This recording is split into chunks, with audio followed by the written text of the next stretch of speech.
Hello and welcome to Star Citizen Sunday with me, Ryan, aka Sifu Messiah. This is a weekly show which covers everything from the world of Star Citizen over the past week. Links can be found in the description for everything we discuss, so let's get on with it. So this week, Darian Vorlik and Lisa Ohanian answer the 10 questions in 10 for the producers. We take a look at some of the NPC helmets, plus hear how close Star Marine is in this week's update.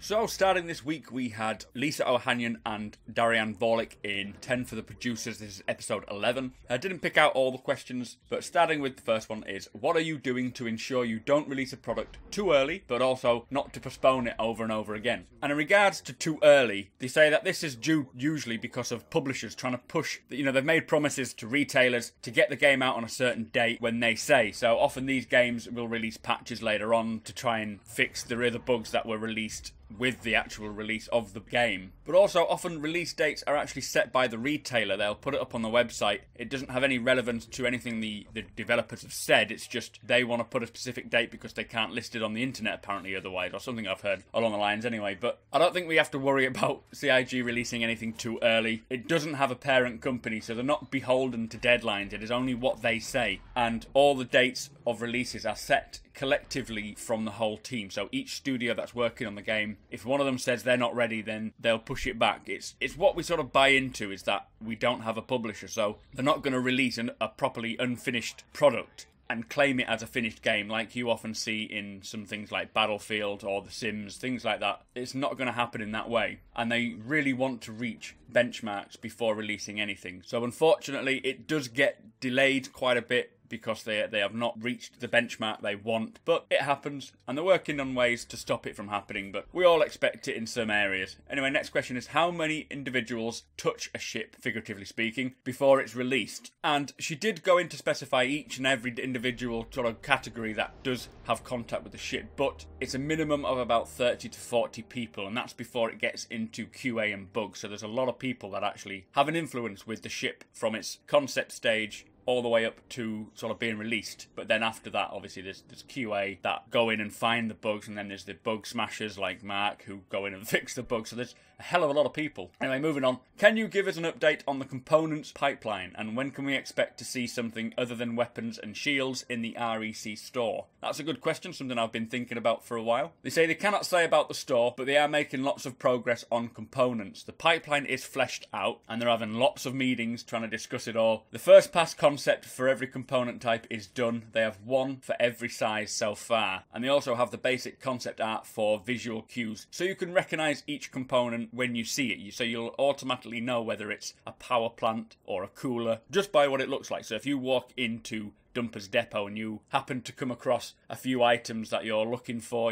one could be a cooler, one could be a power plant, you'll automatically know what it is, which is very cool. I do like that idea. They are working on white boxing a lot of them now, and it is actually Lisa Ohanian's day-to-day is components, which means that we're going to get quite a few, I expect. And that is something I'm really looking forward to, is actually being able to concept our ships more with components, making the coolers a lot better for the weapons, for the engine, and just mixing them around. That's what will really create the personality or the personal feelings to ships for us. So the next question, which is quite a good question. When will we see bug fixes in Arena Commander on issues from way back when? For example, collision issues with ships or items in the hangars, the grey cat not moving, and even Wingman's voiceover is gone. Obviously these are not game breaking, but they do need fixing. And they say that it actually came up in a recent meeting. There is a backlog of issues that they want to get to, and it's sort of like a wish list with a priority rating. So things like the hangars, where not having Wingman's voiceovers, are very minimal on their priority list. With FPS being delayed, they've got the social module coming up pretty much at the end of this month.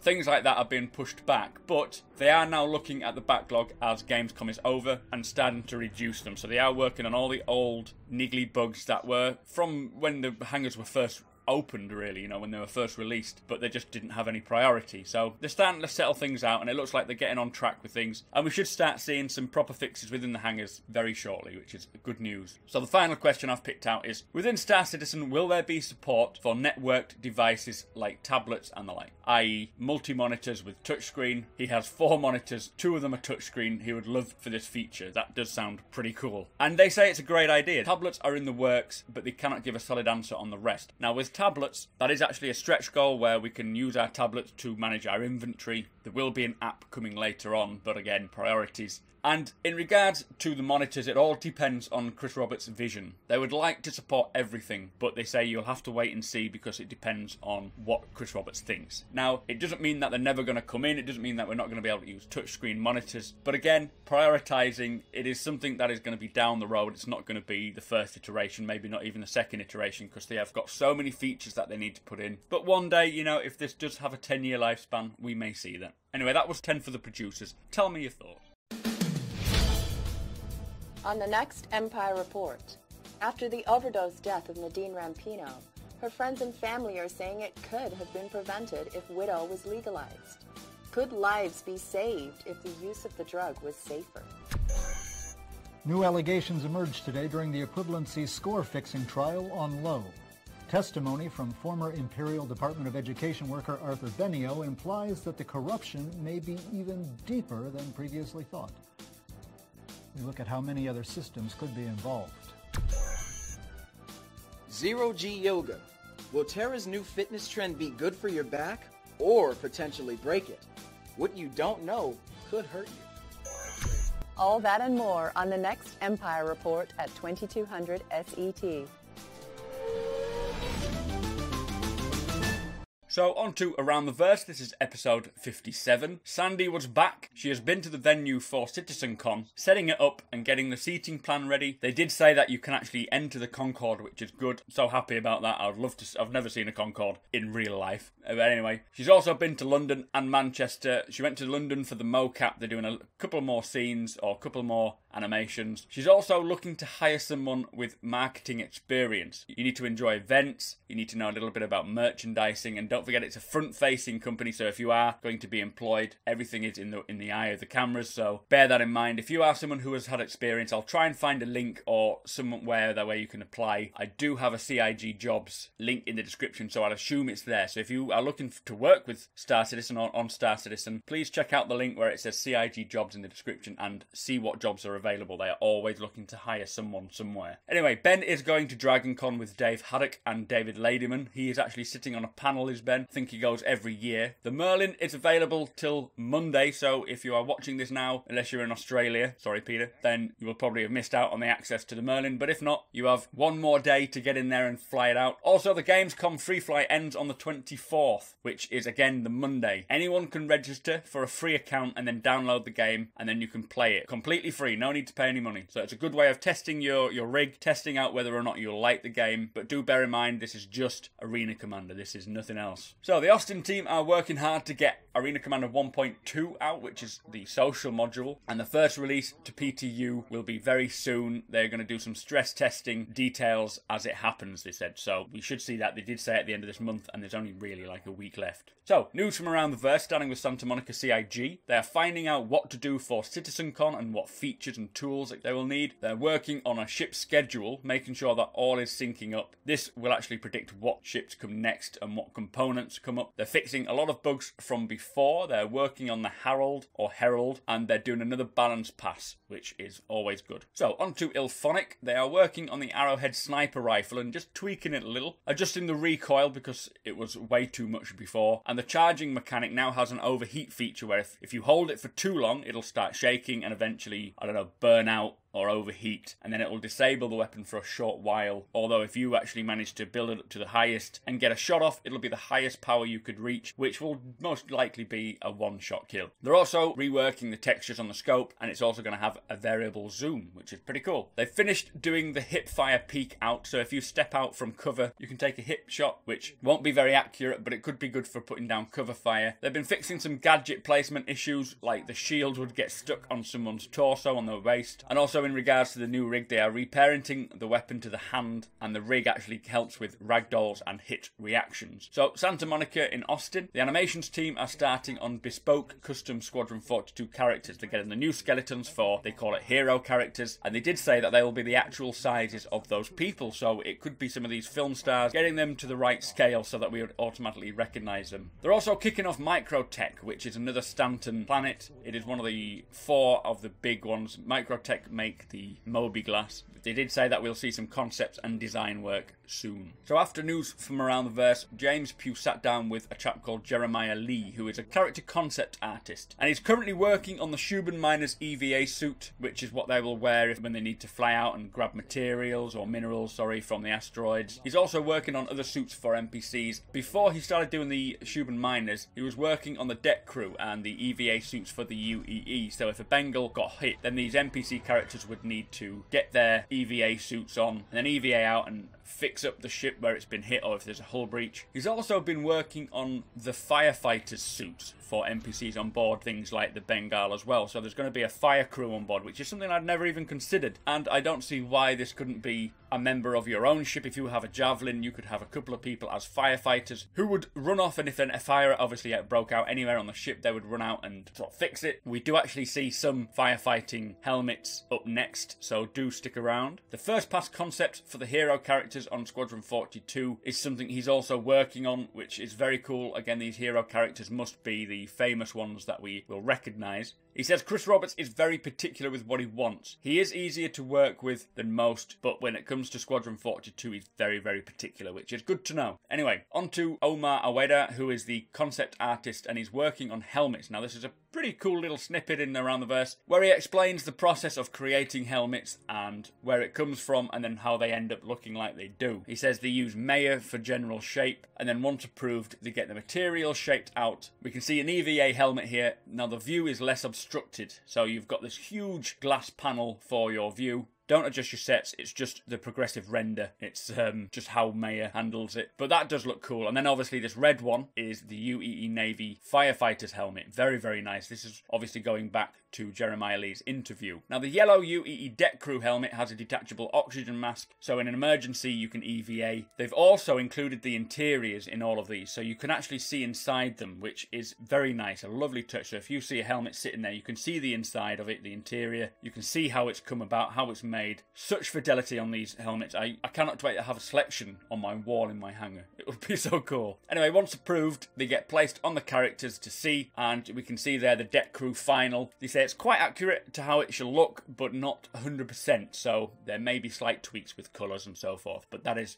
pretty much a final design. So ship shape this week with Alita Ohanian. She's talking about the ship production process. Now this just sort of linked back to 10 for the producers when they said how many people work on the ship. She did say that they look to have new content every 2 weeks. So whether this is a flyable ship, a hangar ready ship, or maybe concept art, that's not set in stone, but it is the sort of guidelines they run to. They try to keep to an 18-month schedule, but things can happen. Now the problem was there wasn't really much else with ship shape that was worth showing off. There was nothing about a ship, a particular ship. There wasn't much else said. Anyway, back to Sandi and Ben with the most valuable post, which is Black Cat Jack. Now this is a role-playing thread on the forum. Very nice idea, and there's a link in the description if you want to continue. There's rules that you have to follow, obviously, for roleplay to persist, but it does look really interesting. Anyway, next Friday, they say the Vanguard concept sale will happen for 2 new variants. We did not get told what variants they were, but it does sound very exciting. And the sneak peek is the Vanguard cockpit. Now, on a final note, they had a ship detail list. I'll try and find the link. If I do forget any links, please tell me and I'll find them and I'll put them in the description. This is a detailed list of where each ship is at the moment. So you'll have either grey boxing, hangar flight ready, concepting, you know, all this sort of stuff. So if you have a particular ship you're interested in, please check the link in the description. You can see what stage it is at. Anyway, that was Around the Verse. Let's move on. So as usual, we have a Star Marine update, which tells us where Star Marine is up to and how close it is to release. Now they say they are mainly continuing with battling the conflicts from the merging of multiple development streams following Gamescom. They say this is a really big deal and quite a big job. They expect the merge will continue into next week, however. This merge also contains the updated CryEngine SDK, which is 3.7. They say there's lots of new features which are actually animation related, plus rendering improvements and the VR tie-in. They say short-term pain for long-term gain, which is a nice little quote. Anyway, this merge is actually really necessary for the Arena Commander 2.0. It ensures the multi-crew release will have FPS and social properly integrated. Basically the newborn persistent universe. This merge was planned, so you know how to work around it. So this week they have reviewed everything that needs to be presented to the player via UI screens, mainly for free play and team elimination. They have found a few collision proxies which are being worked on next week. They're also working on the new objective-based game mode. Now they say this is to replace team elimination. I don't know if that means that team elimination is actually going to be gone for good, but they say design is fleshed out and there will be details in a future post. I do hope to keep team elimination though. They have a full feature list for Star Marine launch, but they are doing well to fight off the feature creeping. So they've got their features that they want and they're no longer putting any more features in. They're just getting these features up to a certain point in. The remaining features have been tasked out and they are burning through them as fast as possible. So in audio, Foundry 42 did a recording session for lots of different firearms, including fire in different environments and at different distances, which is very good. They say it'll take a week to integrate, and also they're testing implementation of bullet and laser crack buys. Now, a crack buy is something when a bullet would sort of whiz past your head, it'll cause a crack, all of which will really help with the immersion and, you know, feel like you're actually in the game. Gameplay-wise, they have discussed the weapon component design system, so things like sight options, etc. Again, this will help with the huge variety they expect for, or they've planned for, the persistent universe. They say it'll be more than just making a better gun, and it needs to be sort of checks and balances just to make sure that everything is how you want it to be. So it's not going to be like the ultimate gun with these certain attachments. It's more how you would prefer to use a weapon. I know when I play Battlefield, I'm very particular about what attachments I use. So they're also looking into cover animation issues, and some weapons are not zeroing at 50 yards. So there are a couple of fixes they're working on. In UI, they have conducted a review feedback session about the FPS HUD. They have unified tutorial hints and action prompts on the HUD as well. They've tweaked the health paper doll display and ammo display and hit indicators. And also finished the ammo counter rework. And also on the HUD, they have something called the fixed blood loss warning, which I think when you get shot, you will start bleeding, so you need to patch up. Very much like you see in DayZ and Armour. Very nice. So in art side of things, they have polish and tweaks for the Devastator shotgun. We've got some images of that. They are working on the sniper rifle aiming down sight with multiple zoom levels, and also working on the helmet interiors. So finally, animation. Work has begun on the Crouch Duke animations. They are addressing feedback on the magazine check animation and have begun editing the hurt locomotion, which is obviously once you get shot, you will move differently to when you are at full health. Now, the new rig retarget, this is probably the biggest thing of the whole update, is finished. This was 3,000 plus animations to go into their new rig because they have updated the character rig. They did think it would take about 2 months, but it only took 2 weeks, which is excellent news. This means that with that out of the way, they can get on with other things and get it out to us super fast. Now, there was a very, very short video just showing some proxy issues. Not too sure what's going on here. If anyone can fill us in, please put it in the comments. So, also this week in Meet the Devs, James Pugh sat down with the one and only Ben Lesnick. We saw a new Plain Truth post titled Galactic Aid, but I'm yet to read that, so I can't give any insights. There is a new work in progress post, this time on the Merlin. If you want to see how the Merlin came to fruition, please check the description for the link. And finally, for all CIG subscribers, the latest jump point is available. Okay, I just want to point out a forum post which was posted by a subscriber of ours. In the post, it discusses the possibility of a reload mechanic where you can have either a fast reload, in which you drop your magazine after reloading, or a slow reload mechanic where you keep the magazine to be refilled later. We don't know what CIG has planned for their reloading, but this idea really interests me, so if it piques your interest, please take a look. The link is in the description for the post. Leave a comment. Let's see if we can get it in the game. Okay, so on a final note, we have affiliated with Razer, as